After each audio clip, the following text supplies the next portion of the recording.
Então, hoje a gente vai abordar o tema sobre a falta, é um conceito psicanalítico, tá, central na obra de Freud, de Lacan, enfim, na psicanálise em geral. E a falta, ela não é um defeito a ser corrigido, né? Acho que é importante deixar claro isso, até porque nós somos humanos e lidamos com muitas faltas, né? Talvez hoje, ao longo do dia, aí, vocês já passaram por algumas faltas, algumas situações, algumas castrações, algumas privações, né? E, e a falta vem dizer disso, né? Dessa experiência humana que, se a gente for levar lá para o início, né, da teoria psicanalítica do complexo de Édipo, é, num primeiro momento, há o bebê e a mãe, onde o bebê ele está fundido ali com a mãe, no sentido da dependência do alimento, do carinho, do acolhimento, e, e nesse processo do complexo de Édipo, o bebê ele tem a necessidade da mãe, a mãe também, né, tem esse apego pela criança, pelo cuidado, até porque ficou 9 meses ali com a criança, tem esse vínculo, né? O quanto de desejo será que não houve ali nessa maternidade, enfim. E aí vem a figura paterna, né, que vem atrapalhar um pouco essa relação entre o bebê e a mãe, né, atrapalhar no bom sentido. O pai, geralmente, ele vem fazer um interdito ali, ele vem castrar essa relação no sentido de instaurar uma falta simbólica que ela é importante para todos nós. Tá? Os símbolos, a lei, a forma como a gente lida com o desejo, ela se dá na castração. Então, é um período muito importante de individuação, ou seja, o bebê ele não é a mãe e nem a mãe é o bebê. Quando entra a figura paterna, ele faz essa divisão, esse corte, né? E com isso fazendo com que esses sujeitos eles tenham sua independência simbólica, que o bebê saiba que ele é um outro, ele é um outrinho, ele não é a mãe. Ele é o Joãozinho, é a Mariazinha, ele tem um nome próprio dele. E a mãe é aquela figura que dá o acolhimento, que dá o carinho, mas ela também é uma pessoa. Assim como o pai, que é um terceiro ali. Então, ali, a gente já, nesse momento inicial da vida de todos nós, a gente já lida com a castração, que a gente entende que é essa falta simbólica. E dentro dessa castração, a gente vai lidar, né, com aquilo que nos impõe um certo limite, né, que não é total, assim como essa fusão entre o bebê e a mãe, ele não eu sou esse outro, não, eu sou um indivíduo. Eu tenho uma característica, eu tenho uma personalidade, eu tenho ideias e vou ter ideias diferentes dos outros, enfim. Então, a castração ela já é ela introduz para a gente essa impossibilidade da completude, que nós não somos e talvez eu vou desagradar alguns aqui, nós não vamos ser completos. Então, talvez ao longo da nossa vida inteira a gente vai buscando algo, a gente vai buscando lidar com as nossas faltas, lidar com as nossas frustrações, né, que é uma coisa bem característica, né, das pessoas de modo geral, com as suas privações. Então, o que a psicanálise traz? Essa forma da gente lidar com as faltas, já coloco no plural ali, né, porque a gente vive vários momentos onde a gente se sente faltante. Mas tem um outro lado positivo desse aspecto, é que essa falta, ela causa um desejo, tá? Então a gente entende na psicanálise que o desejo ele nasce da falta, ou seja, sei lá, eu compro um carro, depois eu sinto, legal, eu tenho um carro, mas eu preciso de uma garagem, eu preciso de uma casa, vou comprar casa. Putz, agora a casa está muito vazia, preciso ter um pouco de vida, compro um cachorrinho. Daqui a pouco resolve, não, mas só o cachorrinho não basta, só o carro não basta, só a casa ali não basta. Eu quero casar, eu quero constituir família, eu quero ter filhos, eu quero arranjar um emprego melhor, eu quero. Que é essa coisa que nos coloca, né, esse desejo, né, essa falta, ela pode ser uma mola propulsora do nosso desejo. Tá? Claro que a satisfação plena é impossível, sempre vai haver um resto, sempre vai haver uma incompletude, mas é nisso que a gente tem que, e a gente trabalha isso muito na clínica, ajudar a pessoa que vem buscar um atendimento a lidar, a manejar com essas faltas, com essas frustrações. É claro que às vezes a pessoa que busca um auxílio, às vezes já vem de uma situação traumática, de faltas estruturais, se a gente for pensar lá na criança, o que é o acolhimento, o carinho, aquilo que vai ajudar esse ser humano lá na frente a ser um adulto seguro. E quando isso falta, quando não se tem isso, ou quando não houve esse carinho, não houve esse acolhimento, isso geralmente influencia muito na vida adulta do sujeito ali, porque às vezes a forma como ele elaborou essa castração, as privações, as frustrações que ele teve, às vezes isso pode vir de uma forma sintomática, né? E é aí que mora o perigo, dependendo de como esse sintoma ele vai vazar para onde. Esses tempos eu atendi um rapaz e ele falou, olha, eu vivi em instituições, né, minha infância inteira e foi muito pesado, eu era a lei do mais forte, eu tive que atravessar várias situações dentro dessa instituição, então essa coisa do amor, do afeto, do carinho, não é uma coisa clara para esse sujeito, né? Mesmo ele conseguindo, né, sair dessa instituição, ter uma família que dá todo o suporte, que dá o carinho, que dá o afeto, mas talvez nesse momento primordial ali, estrutural do indivíduo, não foi isso que ele recebeu. Então, isso está trazendo consequências, né? Porque daí esse sujeito ele vai buscar, de uma forma, vamos colocar assim, patológica, mal adaptada, uma forma de lidar com a falta. Tá? E aí que a gente pode, muitas vezes, sintomatizar isso. Né?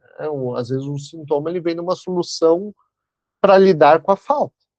Então, a gente vê, já vou dar spoiler até do tema da próxima semana, que numa adicção, por exemplo, numa compulsão, seja para compra, seja para sexo, seja para trabalho, por alguma droga de abuso, geralmente a gente trabalha ali qual que é a relação desse sujeito com a falta, o que é insuportável para ele e ele busca uma forma de tamponamento para essa falta, tá? Talvez através de uma substância, talvez, né, às vezes até às vezes em casos de dependência afetiva, às vezes eu vou buscar naquele outro lá a salvação da pátria ali, vai salvar a minha vida, vai me colocar numa condição ímpar, e aí vai lá para aquele sujeito, topa entrar naquele relacionamento e quando vê, se desilude, se frustra, não, mas espera aí, esse outro não me ama,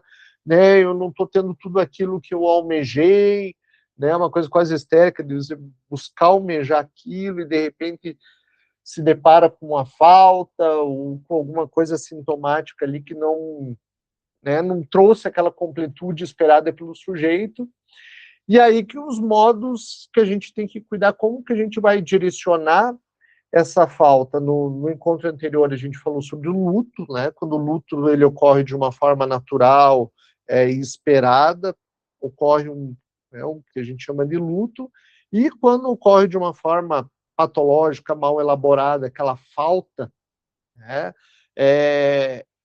e o sujeito ele se introverte, vira uma melancolia, vem uma questão de autodepreciação, de uma perspectiva negativa, destrutiva, às vezes do futuro, e com isso a gente vai criando a nossa forma de lidar com a falta e com os objetos que a gente tem ao nosso redor ao longo da vida, né? No trabalho, na família, na sociedade, nos nossos papéis sociais, como que eu lido com as minhas faltas, como que eu consigo, talvez, sublimá-las, né? Essa falta, ela, claro que ao longo da vida a gente vai procurando objetos, né? E objetos a gente coloca aqui, né, pessoas, coisas, a forma da gente se relacionar, da gente conseguir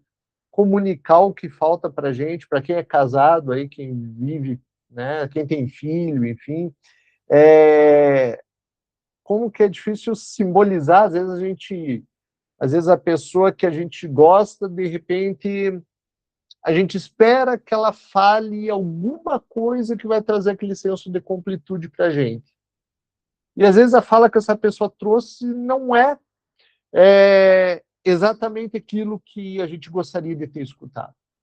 Talvez não se aproximou daquilo que a gente idealizou. E aí vem essa falta. Né? E aí, como é que vai ser essa troca? O que o Lacan colocava, né? Essa metonímia, né? Esse desejo e demanda, tá? Que é essas relações de como que a gente vai vivenciar essa dialética ali, o que eu desejo, quais são as minhas demandas, como eu posso operacionalizá-la de uma forma saudável, né? Não apelar para uma forma, às vezes, destrutiva, mal adaptada, que é dar resposta por um preenchimento dos nossos vazios. Como eu falei, a gente é um ser incompleto, né? Nós, neuróticos, geralmente, a gente se queixa, né? A gente tem as nossas limitações e a nossa neurose, né, às vezes tenta protestar contra essa castração que vem da realidade, que vem do mundo, que vem das coisas que estão ao nosso entorno. Né? Na perversão, né, o sujeito na estrutura, né, perversa, o sujeito ele tenta negar, né? Ele desmente, ele tenta negar essa castração. E num caso ali de uma psicose, há uma recusa dessa castração. Eu vou dar um exemplo disso. Uma vez eu estava atendendo um rapaz e ele pegou e falou assim, ele estava lidando com muitas coisas difíceis na vida dele, tal, e ele estava apresentando sintomas psicóticos assim, e a realidade dele era bem difícil, era bem angustiante, assim, para ele não era legal, não era satisfatória. E ele sintomaticamente ele começou a falar assim, olha, eu vivo num lugar, né, no meu mundo interno, aqui onde tem castelos, onde tudo é colorido. E aí eu conversando com ele, ele foi entrando num discurso mais delirante, numa coisa mais estruturada, como se fosse um outro mundo, uma outra realidade, justamente através ali do delírio, buscar uma espécie de suplência para aquilo que é a realidade dura que ele estava vivendo, né? Castradora que ele estava vivendo. E aí vem o delírio para tentar normalizar isso, né? E aí, trazendo aqui para o nosso contexto, muitas vezes uma mania, uma hipomania, tá? Saindo um pouco do discurso psiquiátrico, entrando num discurso mais psicanalítico, muitas vezes a tentativa do sujeito, quando ele vai ali para um estado mais eufórico, é justamente praticamente como essa alternativa que um psicótico vai para o delírio para não lidar com essa realidade difícil. Na bipolaridade, isso pode ocorrer de uma forma a livrar o sujeito de um estado mais depressivo, mais apático, mais angustiante. Aí vem o quê? A hipomania ou a mania como uma forma de buscar sintomaticamente um equilíbrio, né? Tanto que é muito comum as pessoas que têm bipolaridade no consultório, elas falarem, nossa, tem gente que até sabota o tratamento para dar aquele pico, né, de euforia, de mania, para... Ai, eu estava naquele estado depressivo, agora eu consegui, pelo menos eu estou feliz aqui, eu estou bem, eu não estou me sentindo angustiado como eu estava, eu estou produtivo, eu não estou apático, trancado no quarto, com aqueles sintomas depressivos, pensando em tirar minha vida.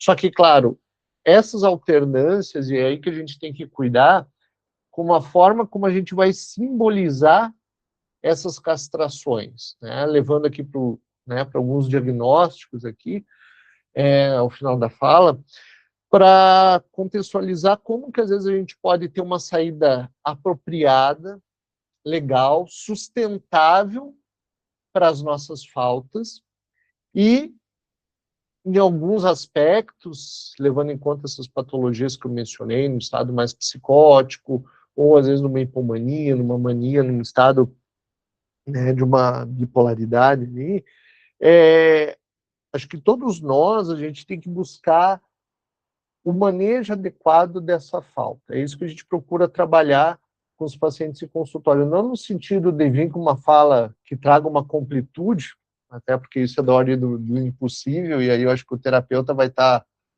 falhando, né, na sua prática se ele tentar vir com uma resposta milagrosa para aquela falta que o sujeito está sentindo. Então, o que a gente tenta fazer é trabalhar, simbolizar essa falta, porque a gente vai ter que conviver com ela, a gente vai ter que, para atravessar a vida, a gente vai ter que manejar de uma forma mais sustentável as nossas faltas, tá? E colocar essa falta no sentido de produção, né? De desejo, de algo que construa, que faça um indivíduo, né, na sociedade, ele conseguir dar uma direção, ele ter um propósito, né? Talvez o propósito aqui do próprio BIP, né? Eu acho que disso, de um desejo, de uma coisa que se direcionou através de uma falta ou de uma situação difícil, né, que é um estado de saúde, né, que as pessoas sofrem alterações do humor, né, que às vezes isso muitas vezes pode atrapalhar a sua vida, o seu trabalho, as suas relações, mas achar uma forma sustentável. Então, o BIP, eu acho que é um exemplo disso no sentido cultural, no sentido de grupo. O AA, o Alcoólicos Anônimos, o NA, esses grupos de autoajuda, eles vêm também com essa proposta, né, através de uma dificuldade de sujeitos que se uniram para falar das suas dificuldades, para achar uma forma de atravessar, estabelecer um vínculo entre pessoas, né, que têm uma dificuldade, mas que buscam uma forma de atravessar. Eu acho que essa é a proposta do nosso grupo aqui, e de tantos outros que tem. Então, tanto a nível individual quanto de grupo, o que eu posso fazer? Como que eu posso direcionar essa falta não para ela virar um sintoma na minha realidade, mas sim como algo que pode me impulsionar para eu buscar algo, seja dentro da minha profissão, seja dentro, sei lá, da minha crença religiosa, da minha crença como sujeito, como a minha identidade, opa, onde que eu me sinto pertencente, aonde que eu acho que eu construo, que eu posso fazer alguma coisa, né, pelos outros, por mim, pelos meus próximos, enfim, e achar uma saída sustentável, né, e não uma saída, né, mal adaptada para o nosso sentir, né, ou para a nossa forma de elaborar essa falta, essa castração e adequar a nossa relação com o objeto. Então, meio que fazendo um spoiler, talvez, do próximo tema ali, que talvez trabalhar as adicções, enfim, onde a gente vê muito isso, né? Acho que no outro encontro, tanto a relação do luto, né, com esse objeto que foi perdido no luto, como também numa dependência a forma, às vezes, de trazer, de tamponar uma falta, de não conseguir lhe achar uma forma talvez apropriada, e aí vem uma forma mal adaptada de lidar com uma coisa, mas que na verdade que está faltando, que às vezes a gente não conseguiu dar nome, dar sobrenome, da CPF ali para essa falta que às vezes ficou ali na nossa forma de existir, na nossa forma de lidar com a realidade. Tá?